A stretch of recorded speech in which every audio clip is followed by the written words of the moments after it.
Welcome back to Deep South Dining right here on MPB Think Radio. Malcolm White with Java Chatman sitting in today. Carol's away, so Java is in. I told you, and I'm going to say it. I'm going to keep saying it. If filling in for Carol means Sipp Savor 2025, I'll do it every year. If it's an eating gig, you're in. I'm here, man. Okay. Somebody got to take one for the team. This is supposed to be my day off.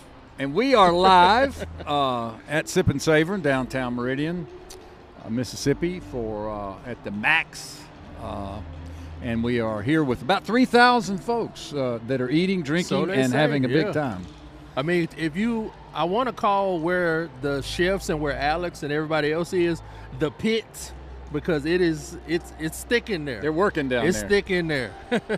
All right, now we've got with us Alex Perry, who is the chef owner of Vestige in Ocean Springs, and we're glad you're back.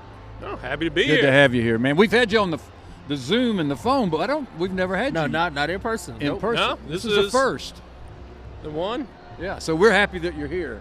And we're really excited about your restaurant. It's far and away one of the best restaurants in the state. Thank you. You've received accolades and awards. You've been on a James Beard journey. I wonder if you could tell us a little bit about that, the James Beard Awards.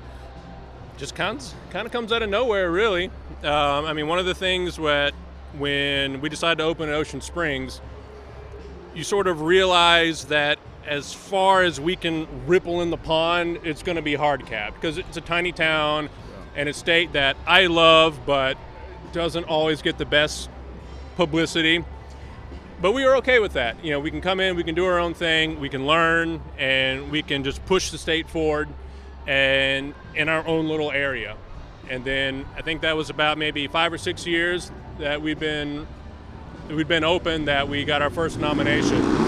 And it was just, I was like, man, are there two Alex Perrys? And your first nomination was for Best Chef South? Yeah, Best Chef South. Okay. But this year you're nominated for? It was Outstanding Hospitality. And last year you were nominated for? We made finalists for Outstanding Restaurant. And how many times have you been nominated for James Beard? Total of 5. Wow. So how does it feel when they call your name? Because you're just doing your thing day to day, just going about your business, and then, hey, Alex, we see you.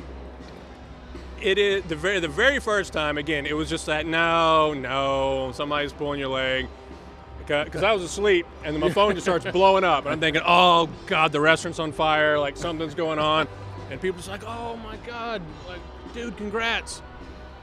So once you kind of process that, it feels just fantastic. Yeah. Because we're a really tiny restaurant. We have a really tiny team. We basically have zero turnover. Like, our sous chef's been with us for over 10 years. Our servers have been with us like 7 years and 5 years. Yeah. And to be able to share that with them, because, you know, it's not just me or, you know, my wife Kumi's the co-owner. It takes everybody to get on there. So, yeah, the first time sharing that with them was just really cool. That's the same thing Vish said earlier when we were talking to him about his James Beard, awards, how it's not really an individual award, it's the team at the restaurant, Yeah, there's got to be, a mouthpiece to sort of pin it on, but nobody does this alone. Now, your operation is a prefix meal, Mm-hmm. meaning, I'm sure most people know this, but when you come in, there's a menu, and all you select are your beverages. Everything just starts coming.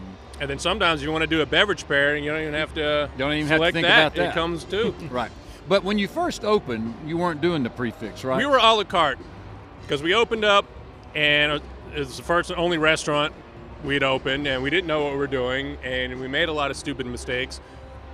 But the model is more geared, it's like we need people in the door, right? We need cash flow.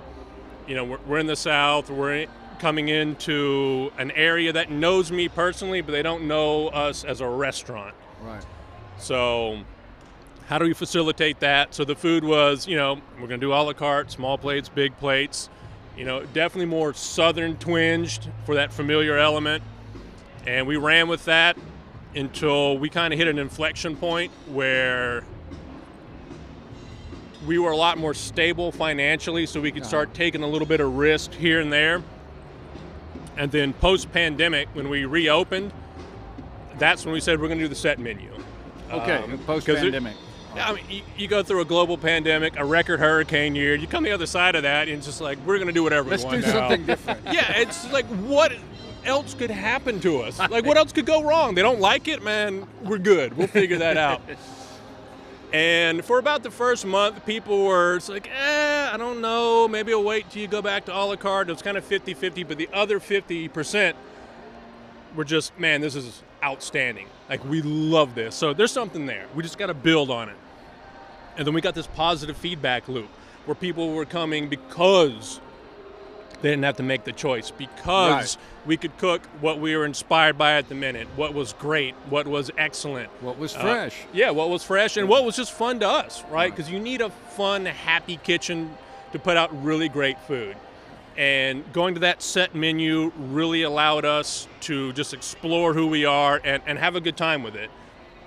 Now, your wife, who is your partner, is also co-chef, would you say? She is co-chef, co-owner. She wears so many hats. It's unbelievable.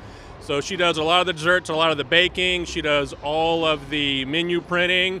So we have a pretty big Japanese influence. Yeah. And she's from Japan. Yeah. And so she's like the sensei kind of teaching us, because I process those things through a certain filter. And then she kind of has the OG lived experience. Right. It's like, I get what you're going for, but in Japan, that makes no sense. So it's like, okay, kind of update that. And it's sort of that push and pull. And same thing with her in the Southern. You know, she looks at Southern as, all right, I think it's this ideal. And I was like, look, if I bring that to my mama, there's going to be problems. So, and it's just co-evolved that way. Right. Turns, right? Yeah, we're really, really tiny restaurant, maybe 25 seats, and we always want to be a restaurant that, I mean, I know we have a set menu, but we don't want to impose on what people want to do, right? Like if you got a babysitter and went through all of that hassle and you want to stay from 5 o'clock to 9 o'clock, that's your table. I'm not really worried about it. Right. Like you're coming in, you're spending money, this is your experience. I want to facilitate that the best way we can. So we always geared the model around that. Like, we don't need to be a turn and burn. We don't need to do this. We can be nimble. Don't want to rush we can do that. Yeah. We want people to sit back, relax, enjoy, have a good time. You know, the food's very unique. Our front of the house is excellent. They'll walk them through it. They'll ask questions. And I think part of that's the experience as well. Yeah. They come in, they see the same people again and again. They know them on a first-name basis. They know their drink. They know this. And we're like, all right, now we can ramp up some cool food, because they've been coming for 8 years. Right. So they trust us that much. Now, how many courses do each of these meals consist of? So we do 5 main plus a bread service, and then we do like a little mignardises. So as we present the check, it's a little selection of, you know, like cookies or jellies or gummies or just kind of fun things as a little into the meal bite. So walk us through some examples of what a full meal each course might be. Like what would come first, what would be second, third? So we always, on the very first course, we kind of like to have a couple different little small bites on there. That, I think, sets the tone of who we are and what we do, so we always want to make them very emblematic of that. So for this past menu we've done, we took some Southern Wagyu beef tongue, which is called gyutan in Japanese, and we sous vide it for about 48 hours, cut it real thin, threaded on a skewer, open charcoal grill, a little smoked egg yolk emulsion, black truffle. We do that with a Florida stone crab gunkan, which is sort of a free-form Japanese style of sushi.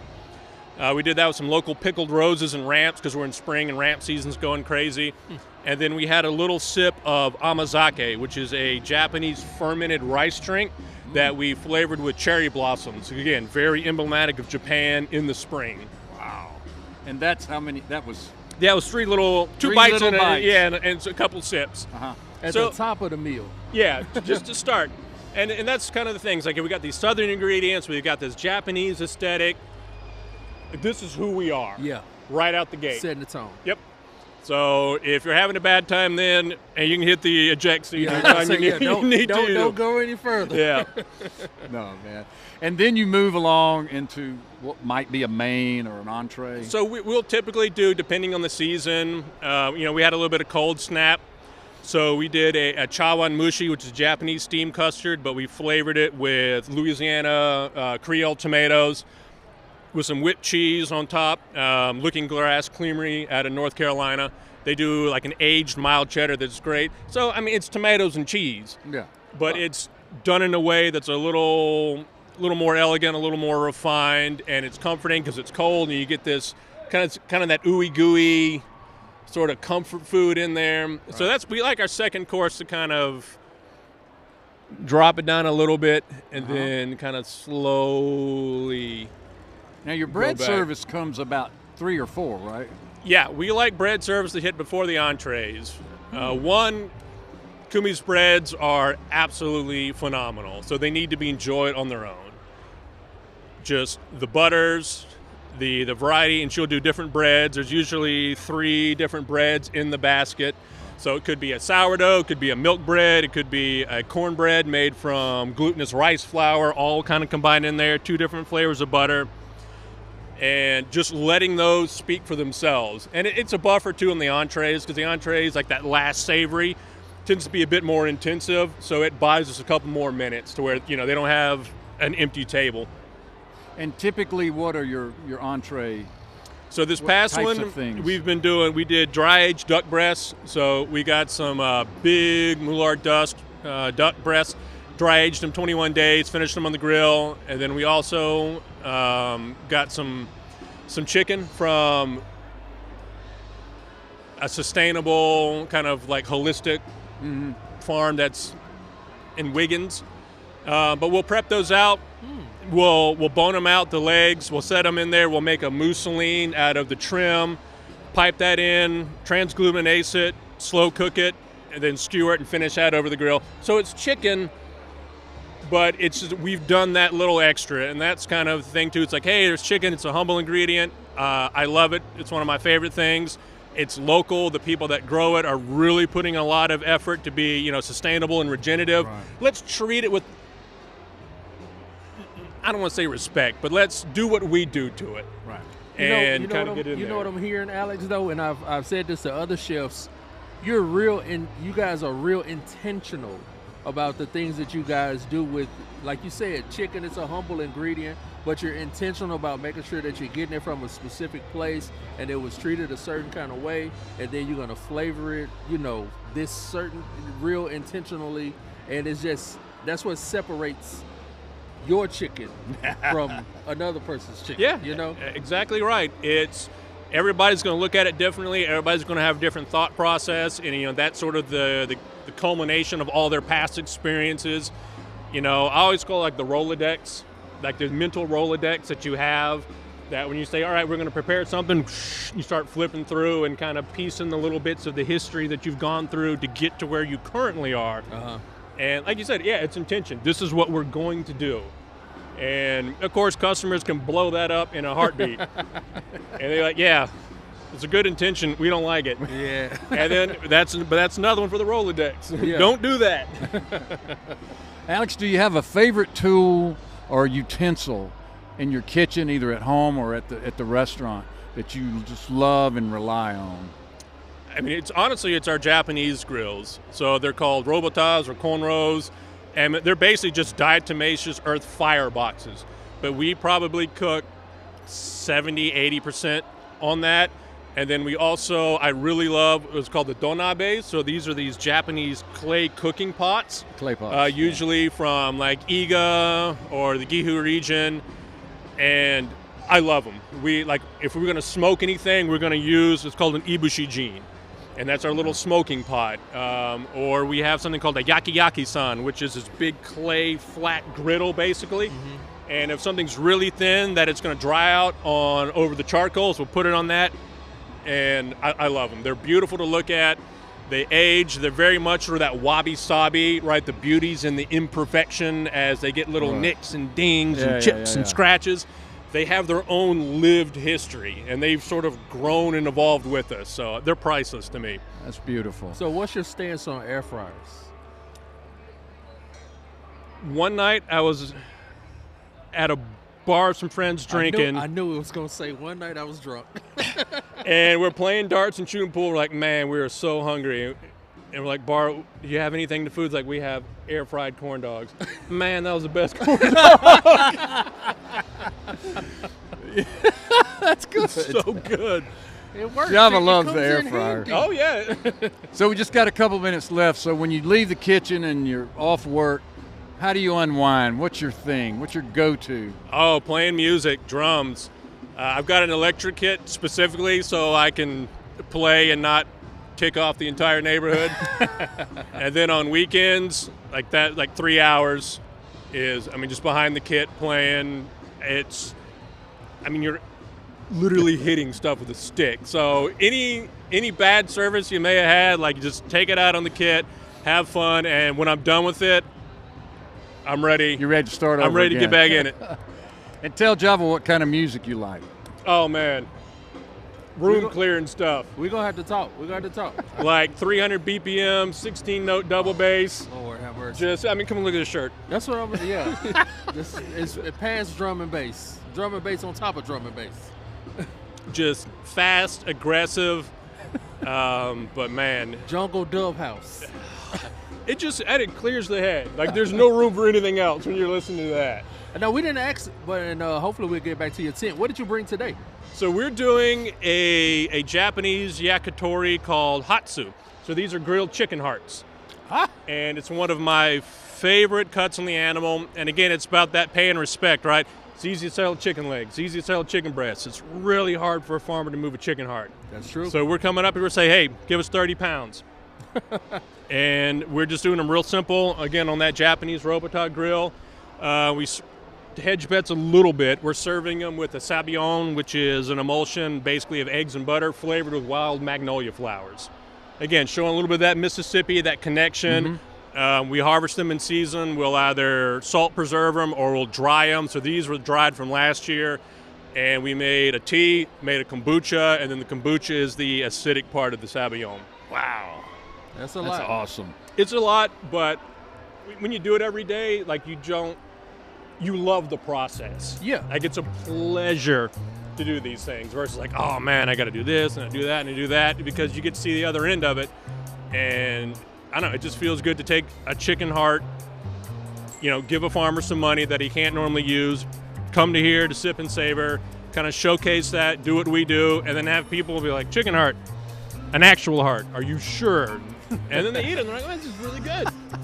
Well, save us a couple chicken hearts. Oh, we got plenty. Yeah. We're grilling all night. We're coming back there. All right, Chef Alex Perry in Ocean Springs at Vestige Restaurant, multi-nominated James Beard Award finalist. We hope this is your year, brother. Oh, not this year. Not hopefully next year. Next year. That's what we're hoping for. Thanks for joining us. Happy to be here. Thank y'all for having me. All right, Appreciate we'll be right back with more Deep South Dining on MPB Think Radio. Malcolm White and Java Chatman.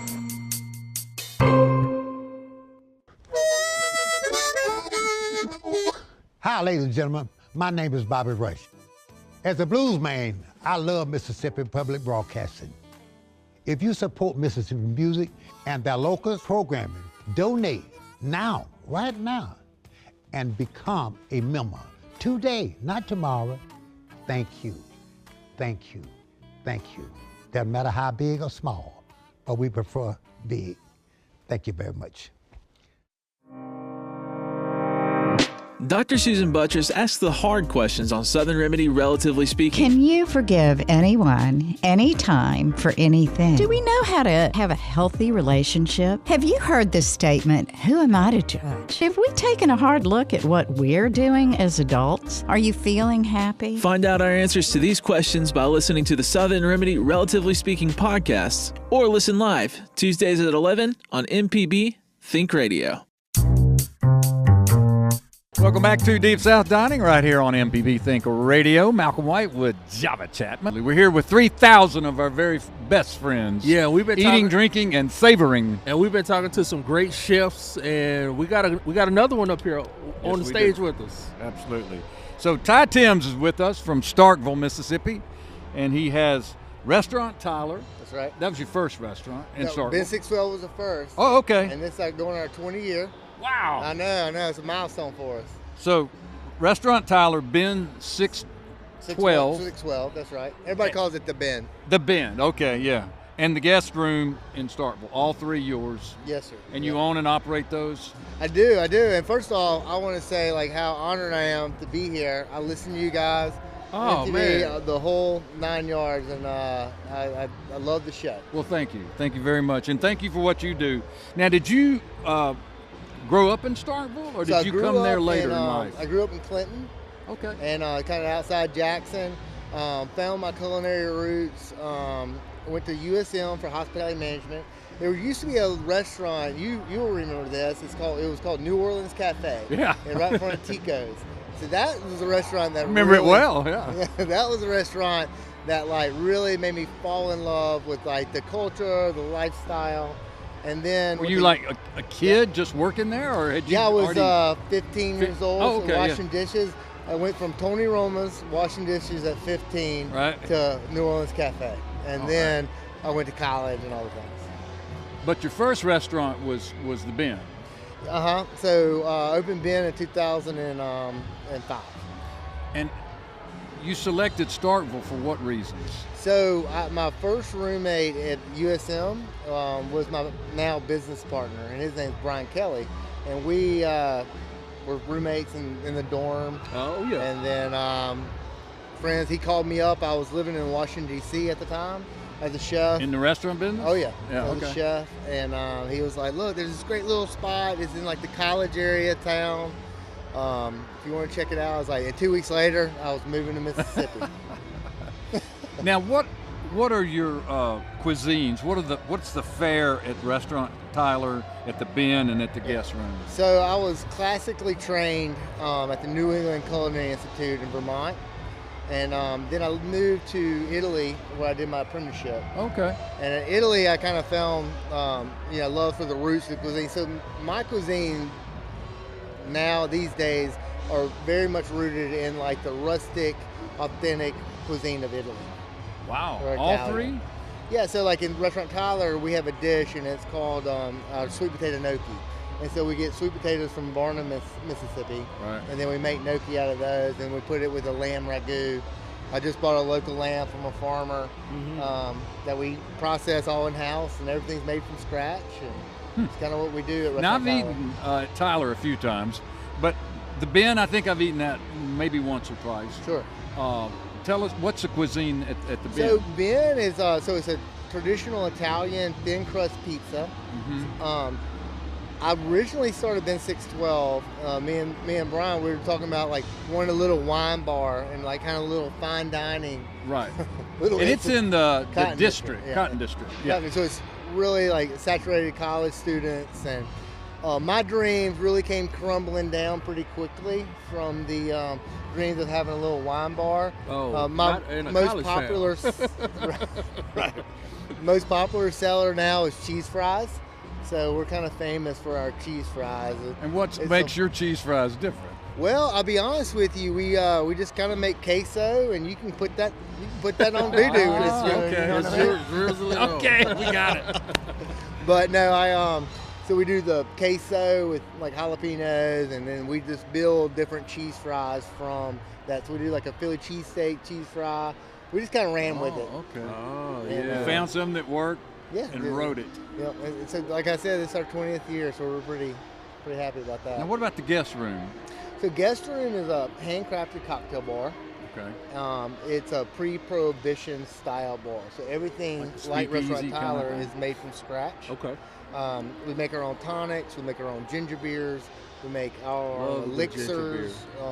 We infuse a lot of different aspects from nature, like wild, like pollen pine combs, and like just all kind of stuff that you would find like foraging.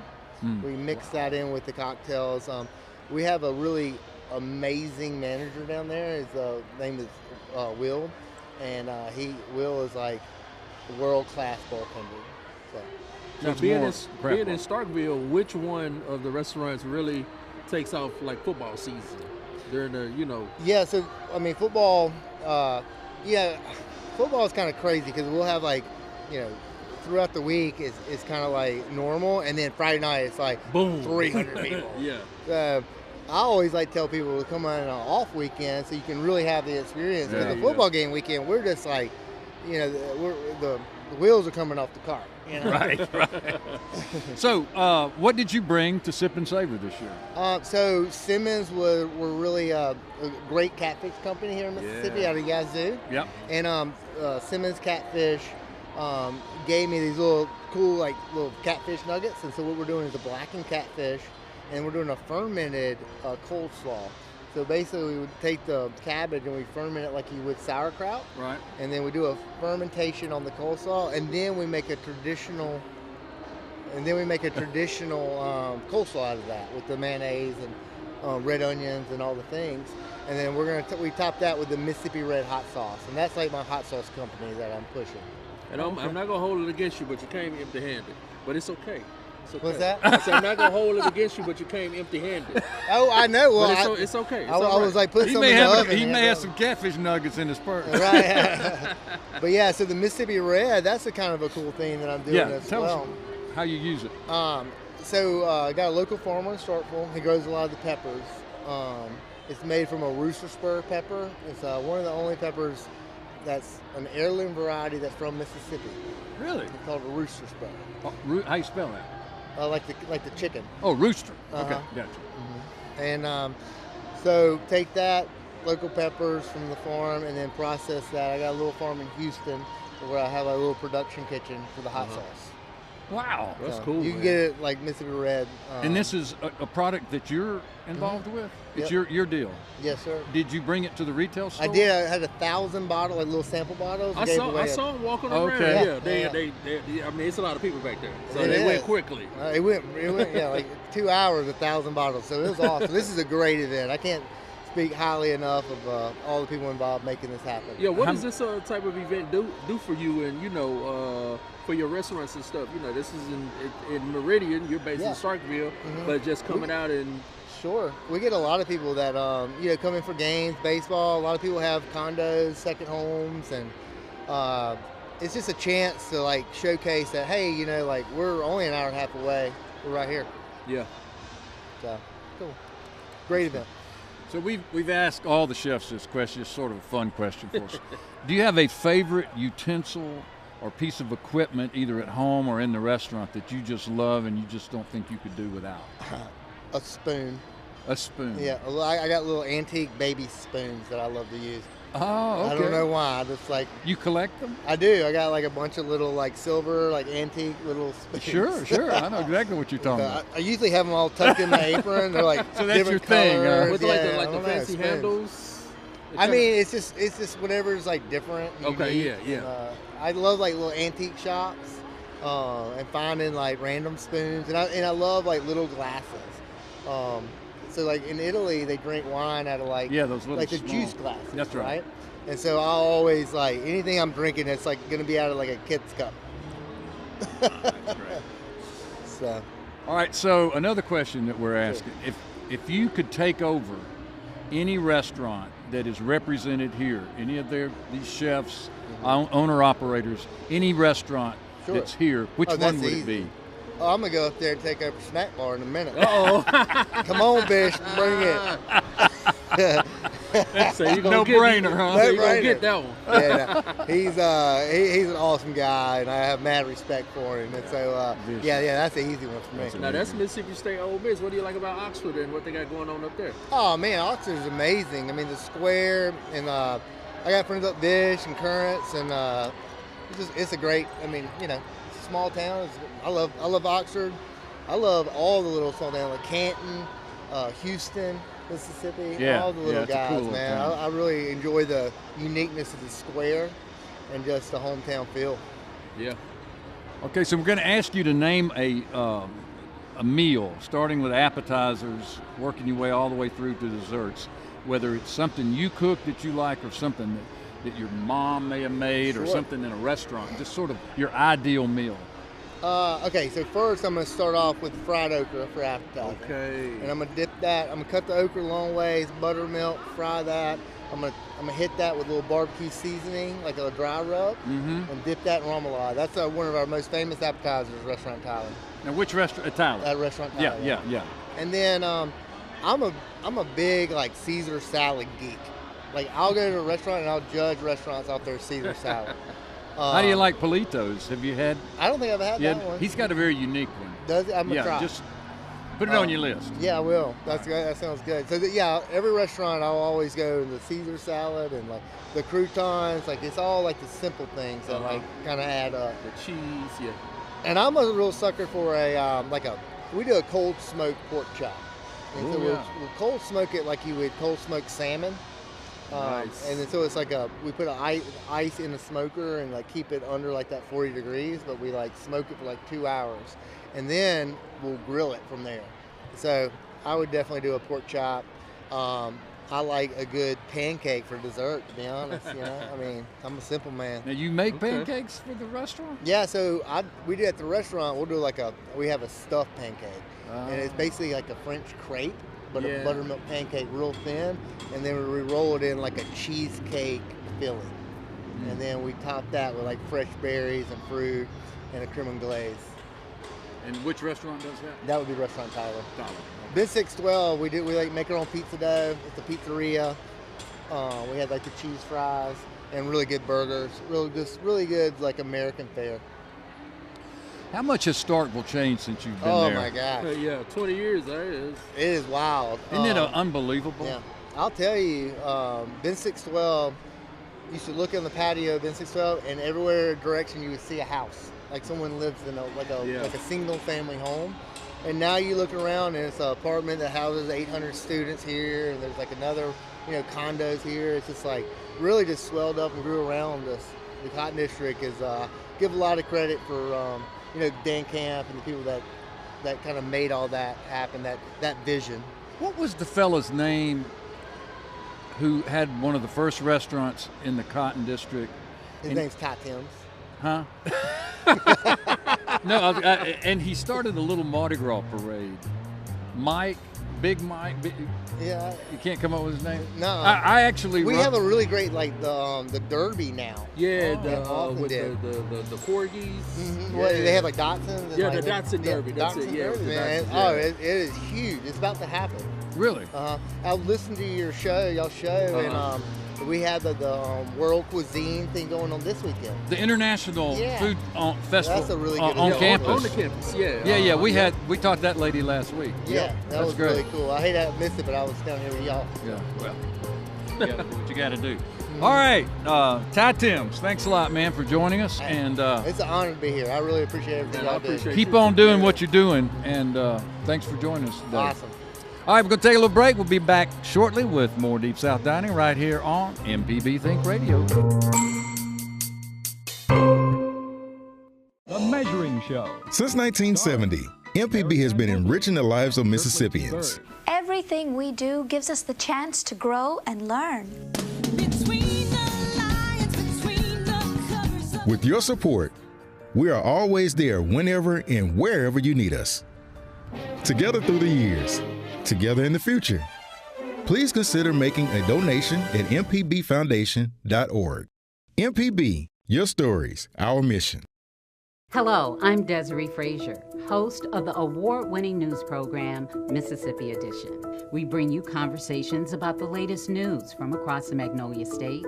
Whether it's politics, healthcare, or education, you'll hear in-depth discussions on issues that matter to you. So join us each weekday morning at 8:30 on MPB Think Radio, or download the podcast, listen through the app, and online.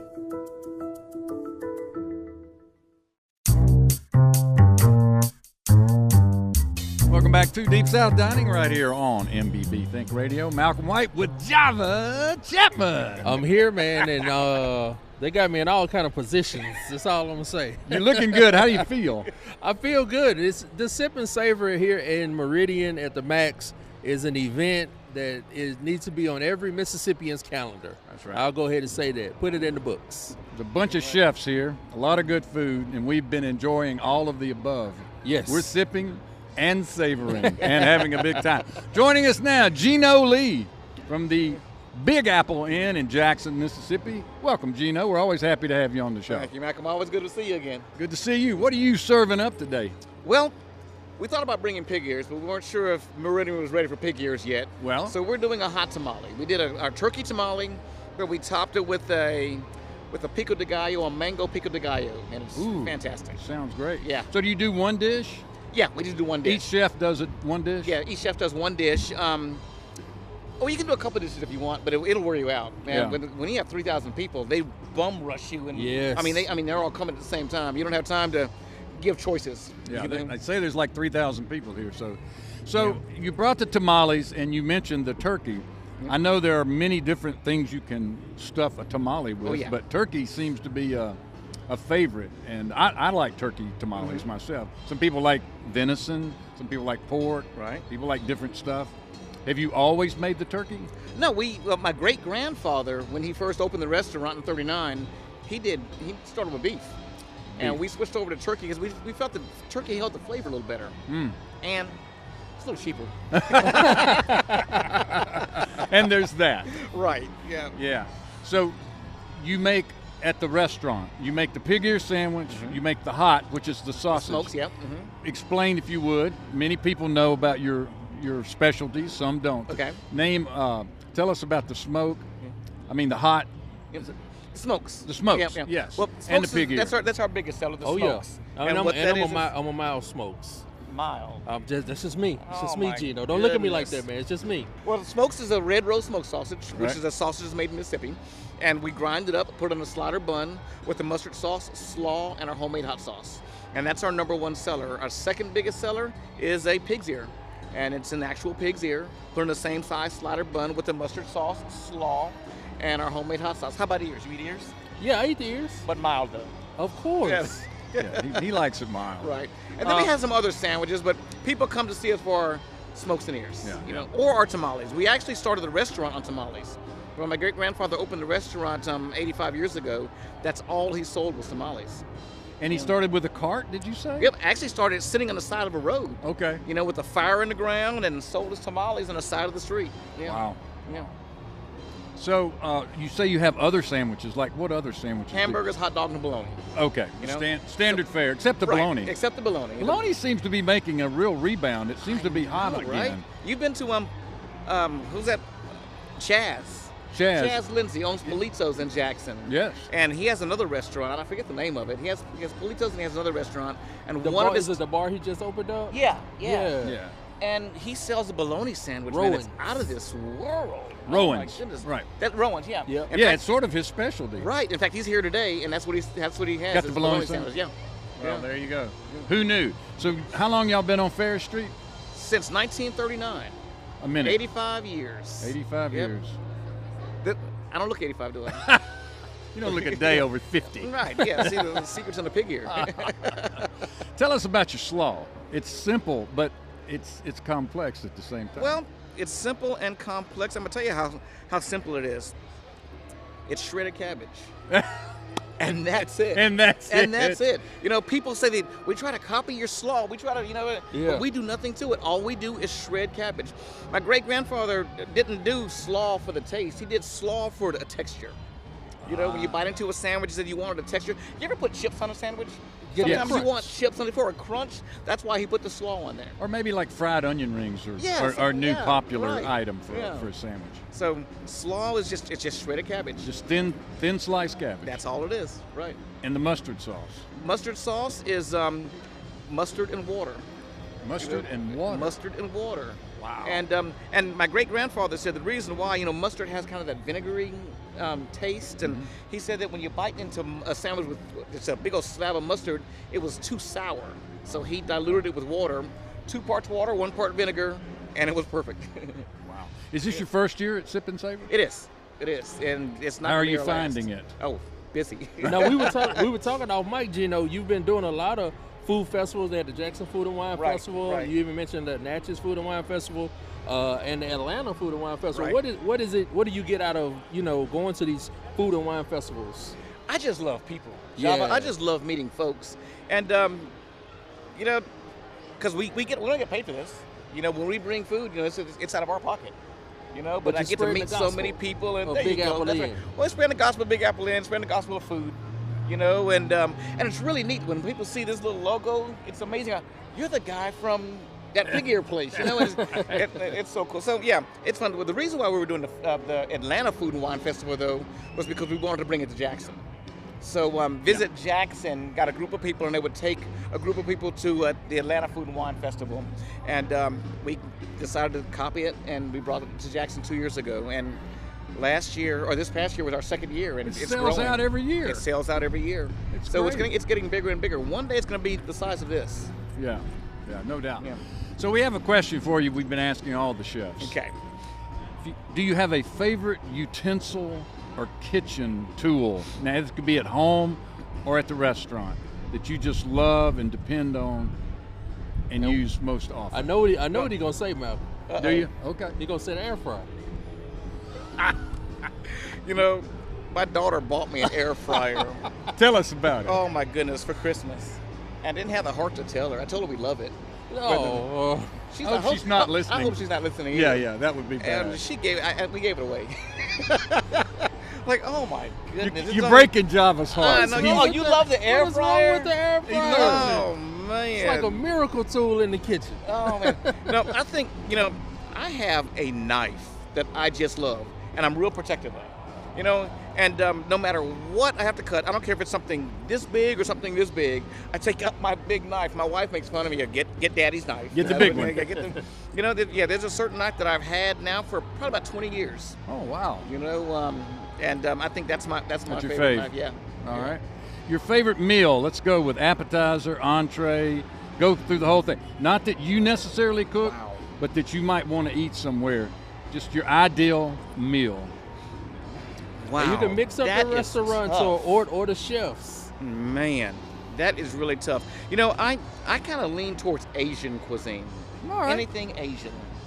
But I can't give a favorite because sometimes, that I'll get on this Thai kick, and that's all I want is Thai food. Right. And then sometimes I'm on a Korean kick, and that's all I want is Korean. But I think anything Asian. And I think everybody in my family is that way too. They love everything Asian. Are you a Mr. Chin's guy? I am. Oh, okay. Definitely. Mr. Chin has big ears too. He sure does. Yeah, That's he does. Right. I've seen him in the store. That's cool. What's our other question, Java? We're giving them all. Well, here's one, and Geno will actually be the first one we ask. Okay. If there was a restaurant that you could take over, so to speak, and it's really a restaurant that you kind of admire, but what would that restaurant be? Wow. Well, the restaurant that I would take over, not really take over, it would probably be reopened. There we go. Yeah.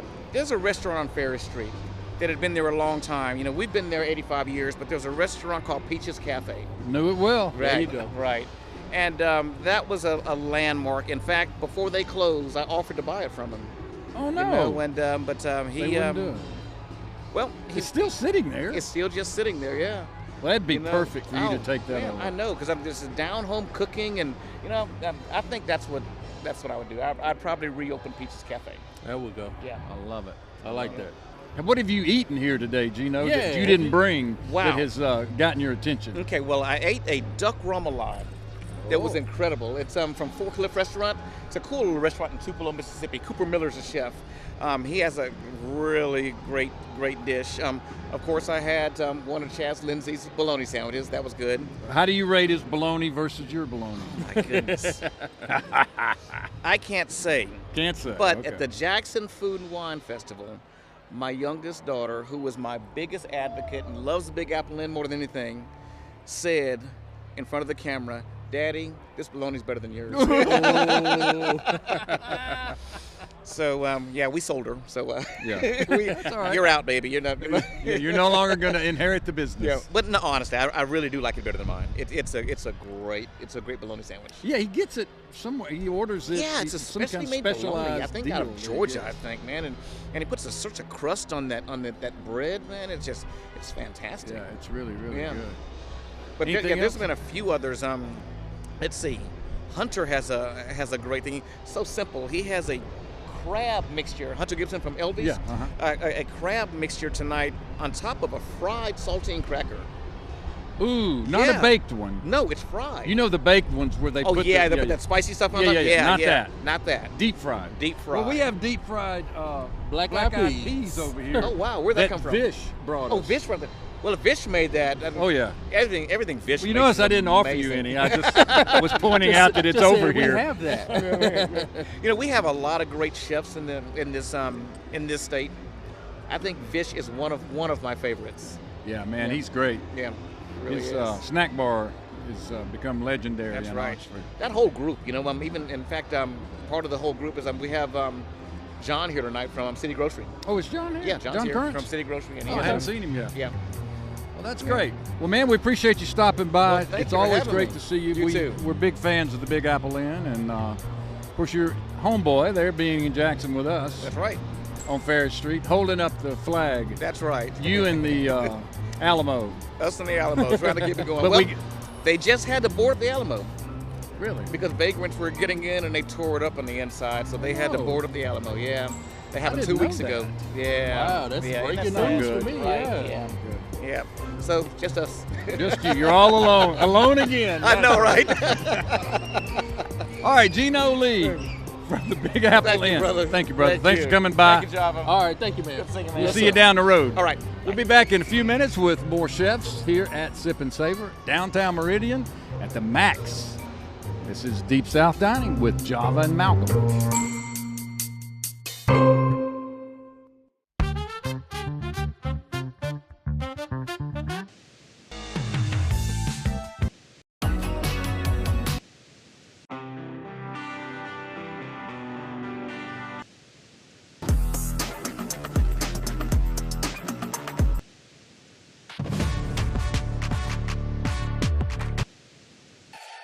Together through the years, together in the future. MPB, your stories, our mission. On the original Southern Remedy, your health is our main concern. I'm Dr. Jimmy Stewart, professor of internal medicine and pediatrics at the University of Mississippi Medical Center, ready to answer your medical questions. I sleep with a CPAP, and I just been using regular tap water. Is that not a good thing? I'm 78 years old, and I have hot flashes that are horrible. The original Southern Remedy has the answers to your questions every Wednesday morning at 11 on MPB Think Radio.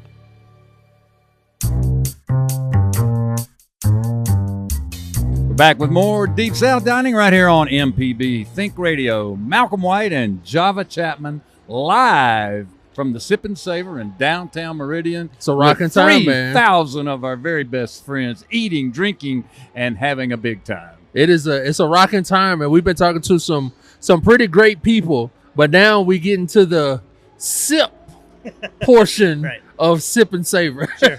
Yeah. Right. We've got Jeremy Noffke with us from Southern Prohibition. Yes. And Big Trouble. That's right. I'm an insane person. I brought 2 restaurants up here today. From Hattiesburg, Mississippi. Yes, sir. And you're located on Hardy Street. Big Trouble is, yes. SoPro is downtown Hattiesburg. Yeah. Mobile Street. Mobile Street. Okay. Well, tell us what you brought today to Sipp and Savor. What are you featuring? All right, from the brewery, I'm doing our fried Brussels sprouts. They're tossed in an umami sauce that we make. It's sauce made out of it's an umami bomb. It's soy sauce, hoisin, oyster sauce, fish sauce. Some of the chili crisp that we make at Big Trouble is in there for some heat. Some local honey for the sweetness, and a little everything bagel seasoning. That's what I brought from SoPro, one of our biggest selling dishes. And for Big Trouble, I did pork and shrimp dumplings with hot and sour sauce that we also make. Yum, yum, yum, yum. we hand rolled 1,000 dumplings for you guys. Oh, boy. Yeah. Are they gone? Yeah, they're gone. They're all gone. Everything's gone. Yeah.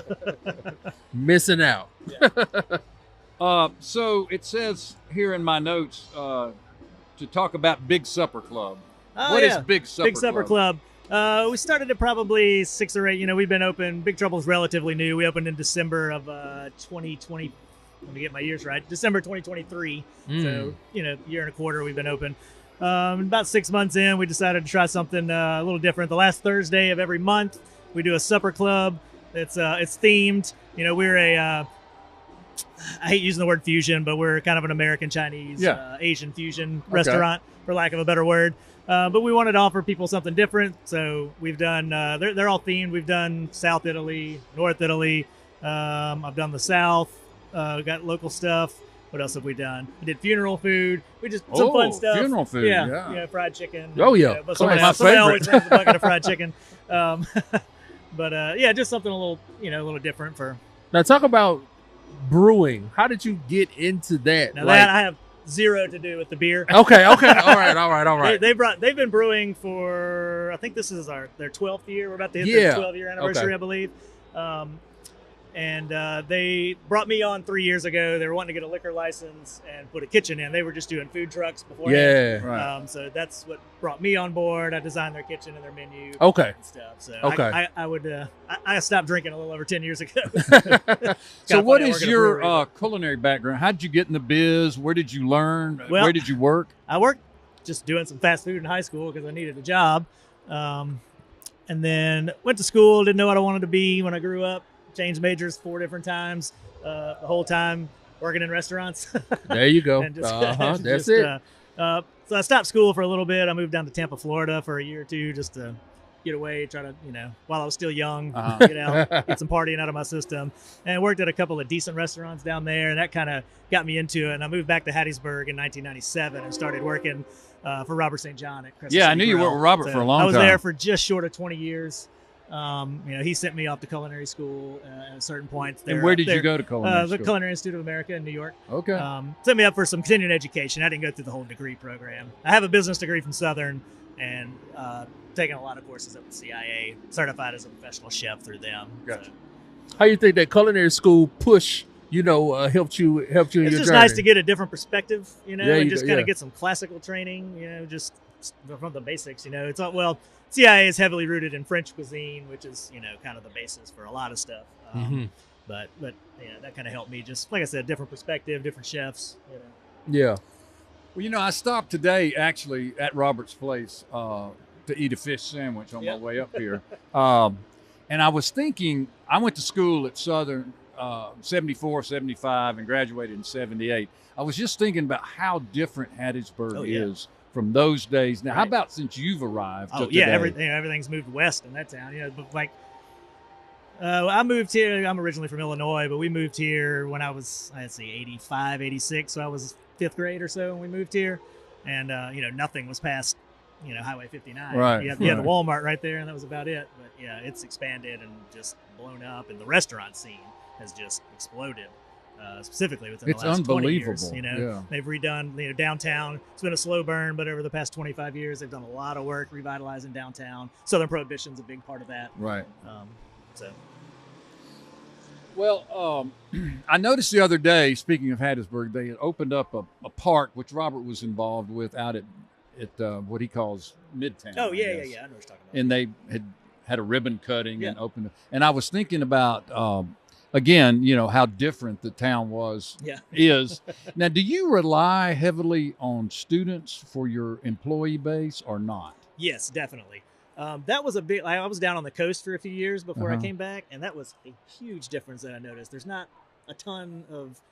They have some universities and stuff down there, but I don't know. It's just different, having William Carey and Southern Miss in town. You just have especially for front of the house, you just have a steady crop of 18 to 25-year-olds that are eager and I guess it's a limitless amount of kind them looking for work, right? Every now and then, hopefully, you can sucker one into doing it for a living. But, well, you and I did it. Sure. So, surely some of them will choose that route. Right.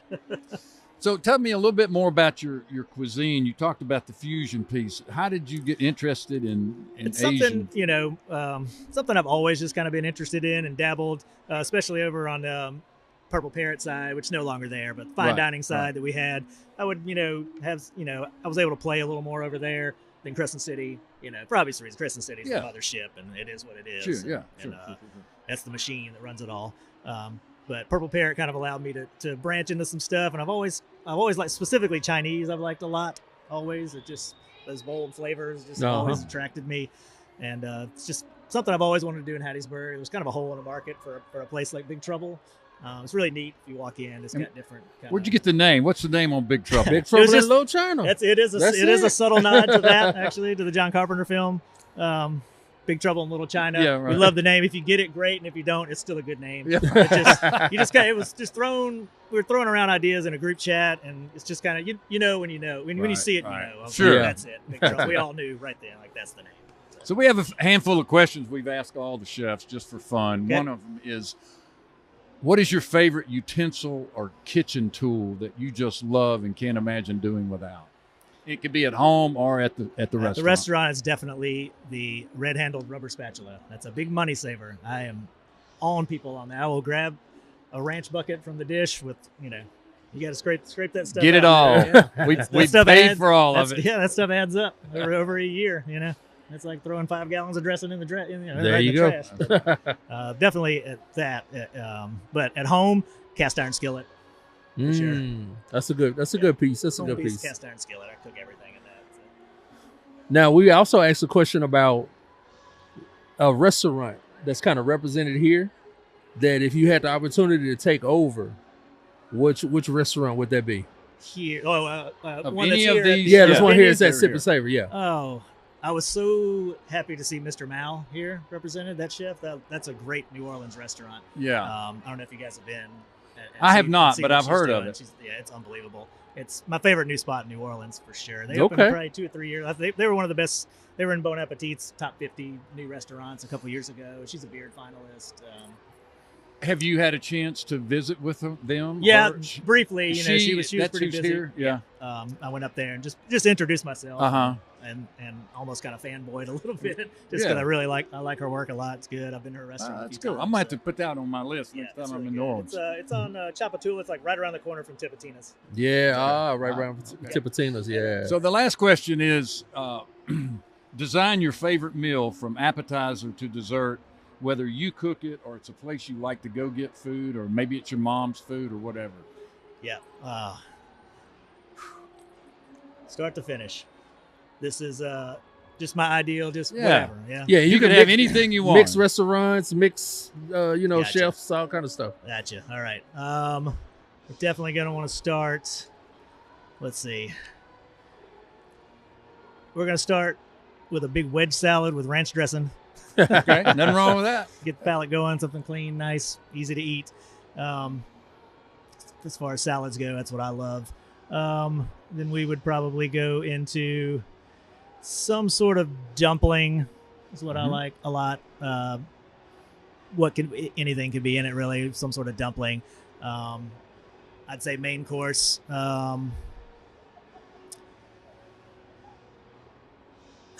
It's going to be just a big ribeye with salt and pepper. All right. Nice ribeye. It's hard to beat that. How you like it cooked? Medium rare. Oh, yeah. Yeah. Medium rare. Dessert. Not a huge dessert guy. Probably just some really, really nice ice cream. Just really. I knew you were going to nice go ice cream route. vanilla bean ice cream. I love good. ice cream. It's so good. What's not to love? I'm not I a had an huge ice cream proposed cone dessert guy. It's not today. really my thing, but First time in a long time. Soft Today. serve specifically, I love a lot too. All right, that's going to wrap us up. Fancy. I just want some good food. Jeremy, thanks for joining us, man. We appreciate it. You bet. That's going to Thank do you, it man. for Deep South Dining live from Sipp and Savor. Here we are, 2025. 3,000 of our closest friends and 40 chefs. What could be better, Java? Seeing you in 2026. All right, we'll be back. Wrap it up for Deep South Dining live from Sipp and Savor right here on MPB Think Radio.